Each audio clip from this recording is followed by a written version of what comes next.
क्या है, one by one हम कंडीशन डिस्कस करेंगे। तो सबसे पहली कंडीशन कहती है compound should be cyclic. Cyclic से क्या मतलब है, अभी हमने बेंजीन का एग्जांपल पढ़ा ना एरोमेटिक में, तो साइक्लिक तो है, पूरा साइकिल में है, तो साइक्लिक है। और प्लेनर, प्लेनर भी होना चाहिए। प्लेनर मतलब एक ही प्लेन में, ऐसा नहीं है कि केवल बेंजीन के ही सारे कंपाउंड एरोमेटिक होंगे या फिर केवल बेंजीन ही एरोमेटिक होगा।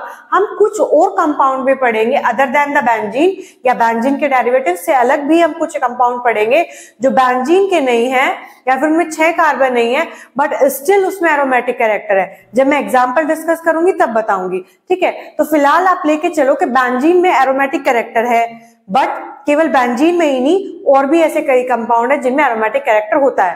तो हम बेंजीन का लेके चल रहे। सबसे पहली कंडीशन हमने क्या देखी, एक तो साइक्लिक होने चाहिए, मतलब पूरी साइकिल क्लोज्ड होनी चाहिए। एंड सेकंड कंडीशन हमने देखी वो प्लेनर होना चाहिए। प्लेनर मतलब एक ही प्लेन में लाई करने चाहिए, मतलब ऐसा नहीं 2D या 3D स्ट्रक्चर 3 प्लेन में ना आए। Next is delocalisation of pi electron should take place. अब पाई इलेक्ट्रॉन सभी को पता है ना क्या होते हैं, जैसे बेंजीन है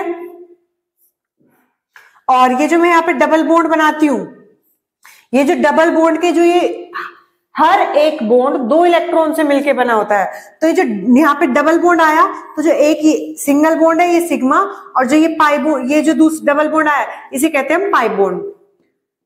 एक पाई बॉन्ड है तो एक पाई बॉन्ड 2 इलेक्ट्रॉन से मिलके बनेगा, पाई बॉन्ड है तो पाई इलेक्ट्रॉन, तो इसके अंदर 2 पाई इलेक्ट्रॉन होंगे।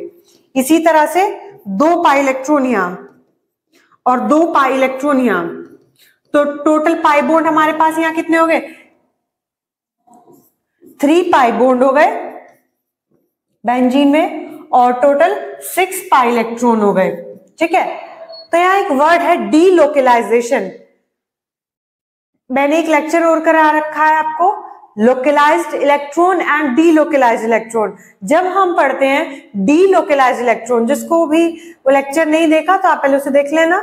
जो डीलोकलाइज्ड इलेक्ट्रॉन होते हैं वो जो ये इलेक्ट्रॉन है, यहाँ पे जो पाई बॉन्ड वाले जो इलेक्ट्रॉन है, अब हम पढ़ते हैं कि बेंजीन में ये अपनी पोजीशन चेंज कर सकते हैं, एक जगह से दूसरी जगह शिफ्ट हो सकते हैं।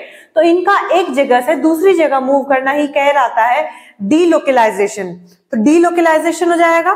तो जिनमें डीलोकलाइजेशन पॉसिबल हो, जिन कंपाउंड्स में delocalisation of pi electron possible हो, जैसे मैंने बेंजीन का एग्जांपल लिया, तो बेंजीन में ये बॉन्ड अपनी पोजीशन को शिफ्ट कर देते हैं, तो डीलोकलाइजेशन पॉसिबल हो गया पाई इलेक्ट्रॉन्स का।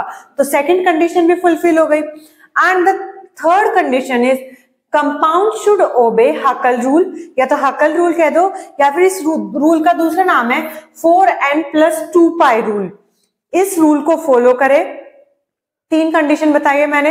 The first condition is compound should be cyclic and planar, पूरी साइकिल में होना चाहिए और एक ही प्लेन में एग्जिस्ट करना चाहिए। सेकंड कंडीशन इज जो इसमें पाई इलेक्ट्रॉन होते हैं पाई बॉन्ड वाले, वो डीलोकलाइज करने चाहिए, अपनी पोजीशन से चेंज करने चाहिए position. And the third rule is they should ओबे हकल रूल या फिर 4n+2 पाई रूल को ओबे करने चाहिए। अब कह तो दिया कि हकल रूल फॉलो करे, बट है क्या हकल रूल, पहले हमें ये भी तो पढ़ना होगा कि हकल रूल है क्या, तो हम आगे देखेंगे हकल रूल। तो इतना क्लियर हो गया ना कि जो कंपाउंड इन 3 कंडीशन को फुलफिल कर देगा उसे हम कह देंगे कि ये एरोमेटिक कंपाउंड होगा, एरोमेटिक नेचर शो करेगा, ठीक है।